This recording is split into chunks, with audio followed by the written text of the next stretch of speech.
Good morning students हम 10th class में आज हम न्यू चैप्टर स्टार्ट करने वाले हैं। That is your chapter number 13, surface area and volume. तो क्या डिफरेंट है इसमें 9th चैप्टर के रिलेटेड कि नाइन्थ में भी यही आपको चैप्टर आया था, लेकिन 10th में भी अभी ये है। तो दोनों में डिफरेंस क्या है कि in this chapter we are dealing with combined surface area and volume and it is called total surface area. यानी कि हमें यहाँ पे एक सिंगल चीज़ नहीं दी होगी, हमें यहाँ पे दो तीन डिफरेंट हमें शेप्स दी होंगी जिसका हमें कंबाइन, हमें या तो वॉल्यूम फाइंड आउट करना है या कंबाइन हमें सरफेस एरिया फाइंड आउट करना होगा। Take a look to a example. जैसे हमारे पास एक शेप है, यहाँ पे ये सिलेंड्रिकल पार्ट है और इसके दोनों तरफ हेमिस्फेरिकल पार्ट है। तो it is just like shape of capsule, आप देखते ही हो। तो यहाँ पे अगर हमें इसका टोटल सरफेस एरिया अगर हमें फाइंड आउट करना है, तो सबसे पहले यहाँ पे देखिए ये हेमिस्फीयर है और यहाँ पे भी हेमिस्फीयर है। तो सबसे पहले हम curved surface area of hemisphere find out करेंगे, इसका भी curved surface area of hemisphere. और सिलेंडर का क्या फाइंड आउट करेंगे? Curved surface area of cylinder. After that in तीनों टर्म्स को हम क्या करेंगे? Plus, and that will be your answer. Next, जैसे हमारे पास एक डायग्राम है, एक कोन है जो एक हेमिस्फीयर के ऊपर माउंटेड है। तो अगर हमें इसका total surface area find out करना है तो हम कैसे फाइंड आउट करेंगे? टोटल सरफेस, टीएसए का मीनिंग होता है total surface area. So total surface area of toy की अगर हम बात करें तो हमारे पास क्या आएगा? सबसे पहले ये जो हेमिस्फीयर है that is called curved surface area of hemisphere, plus क्या करेंगे? Curved surface area of cone. तो यहाँ पे स्टूडेंट्स याद रखना कि आपको जो आपके फॉर्मूलेज हैं वो 9th क्लास वाले ही फॉर्मूलेज आएंगे, इसलिए आप उसे एक बार जरूर रिमाइंड कीजिए। आफ्टर दैट आप इस चैप्टर को इजीली सॉल्व कर सकते हो। स्टूडेंट्स अब हम 13.1 एक्सरसाइज हम स्टार्ट करने वाले हैं। तो उसका जो फर्स्ट आपको क्वेश्चन आपको दिया हुआ है, अगर आप रीड करोगे तो वहां पे हमें दिया हुआ है कि दो क्यूब्स हैं जो दोनों एक दूसरे के साथ ज्वाइंट है। यहाँ पे आप डायग्राम देख रहे हो, तो इन दोनों को हमने एक साथ, दो क्यूब्स हैं दोनों को एक साथ हमने ज्वाइन किया हुआ है। तो यहाँ पे हमें गिवन दिया हुआ है कि वॉल्यूम ऑफ जो क्यूब है वो हमें 64 सेंटीमीटर क्यूब दिया हुआ है और हमें इन दोनों को का कंबाइन हमें सरफेस एरिया में फाइंड आउट करना है। तो सबसे पहले हमें इसकी एज यानी कि हमें साइड इसकी फाइंड आउट करनी होगी। तो साइड कैसे फाइंड आउट करेंगे? आपको पता ही है कि वॉल्यूम ऑफ क्यूब क्या होता है, दैट इज साइड क्यूब। तो वॉल्यूम क्या है? 64।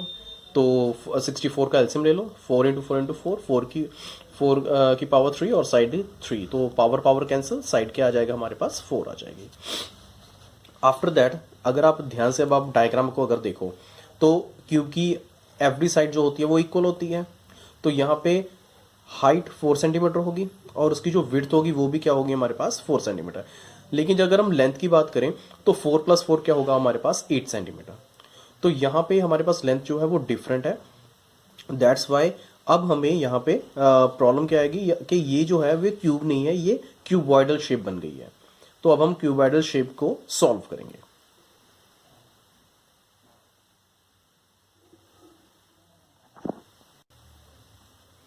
तो नाउ अब आप देखोगे स्टूडेंट्स के जो शेप है दैट इज क्यूबॉइडल, बिकॉज यहाँ पे लेंथ कितनी है? 8 सेंटीमीटर, ब्रेथ क्या है? 4 सेंटीमीटर और हाइट क्या है हमारे पास? 4 सेंटीमीटर।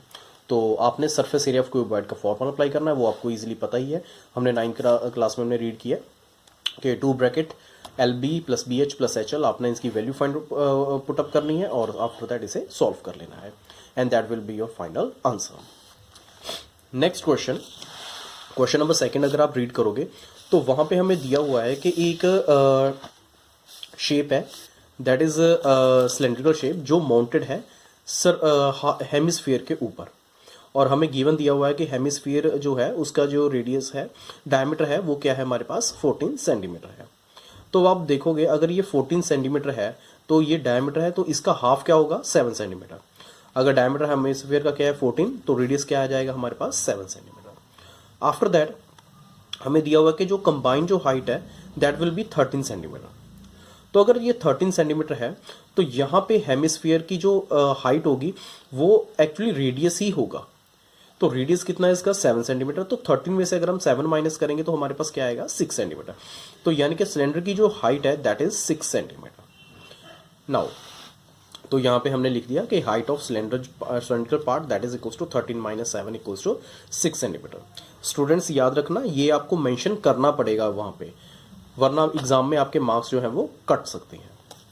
नेक्स्ट इज, तो अब हम सबसे पहले हम क्या फाइंड आउट करेंगे, आपको पता है कि आपने कंबाइन एरिया फाइंड आउट करना है। जो सिलेंडर का सबसे पहले curve surface area of cylinder आप फाइंड आउट करोगे, that is 2πRh। Values put की, सॉल्व, आंसर आ जाएगा। After that surface area of hemisphere that is 2πr²।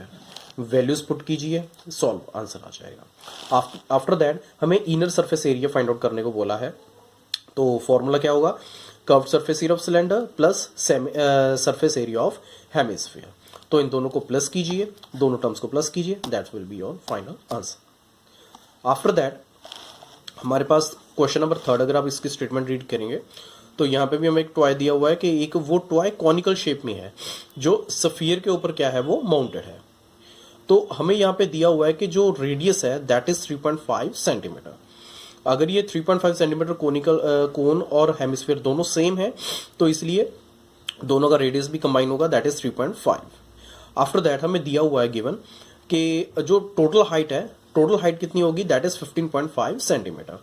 तो आपको पता ही है कि जो हेमिस्फीयर होता है उसकी जो हाइट होती है that is equal to its radius. तो यहाँ पे रेडियस भी कितना आएगा, 3.5। तो आप 3.5 को 15.5 में से अगर आप माइनस करोगे तो आपके पास क्या आंसर आएगा, 12 सेंटीमीटर। तो यानी कि कोन की हाइट क्या हो गई, कोनिकल जो शेप है उसकी हाइट कितनी होगी, 12, और जो हेमिस्फेरिकल की हाइट है वो कितनी होगी आपके पास, 3.5 सेंटीमीटर हो गई। तो यहाँ पे हम देखेंगे स्टूडेंट्स कि रेडियस ऑफ हेमिस्फीयर क्या है, 3.5, लेकिन बेस जो है कोन का वो भी सेम है, इसलिए कोन का जो रेडियस होगा वो भी 3.5 सेंटीमीटर होगा। टोटल हाइट 15.5, तो हाइट ऑफ कॉनिकल पार्ट कितनी होगी, ये चीज़ें स्टूडेंट्स याद रखना। ये सारी चीज़ें आपको वहाँ पे मेंशन करनी होगी, एग्जाम में आपको लिखना होगा प्रॉपरली, एक एक चीज़ आपको लिखनी पड़ेगी, अदरवाइज आपके मार्क्स जो है वो डिडक्ट हो जाएंगे। नेक्स्ट पार्ट इज, जब हमें कर्व सरफेस एरिया अगर हमें कोन का फाइंड आउट करना है तो उसके लिए हमें स्लैंट हाइट चाहिए, लेकिन हमें यहाँ पे क्या गिवन है, हाइट। तो हम क्या करेंगे, सबसे पहले हम स्लैंट हाइट फाइंड आउट करेंगे। तो एल का फॉर्मूला क्या होता है आपको पता ही है, h² + r²। वैल्यूज पुट कीजिए, स्केयर कीजिए, सॉल्व कीजिए, और आपके पास क्या आ जाएगा, 12.5 सेंटीमीटर आ गया। Next, total surface area of toy, अगर हम बात करें total surface area of toy तो क्या आएगा, surface area of cone plus surface area of hemisphere. तो बस सरफेस एरिया ऑफ कोन का फॉर्मूला क्या होता है, πRL, और surface area of hemisphere 2πr²। तो यहाँ पे याद रखना स्टूडेंट्स, अगर रेडियस दोनों टर्म्स का अगर सेम आ रहा है तो आप चाहे उनको कॉमन भी आप निकाल सकते हो। यहाँ पे देखिए जैसे पाई कॉमन निकल जाएगा, रेडियस दोनों का सेम है तो रेडियस भी कॉमन आ जाएगा। इससे क्या होता है, जो कैलकुलेशन है वो थोड़ी इजी हो जाती है। आफ्टर दैट आपने क्या करना है स्टूडेंट्स, इसमें आपने वैल्यूज आपने पुट करनी है।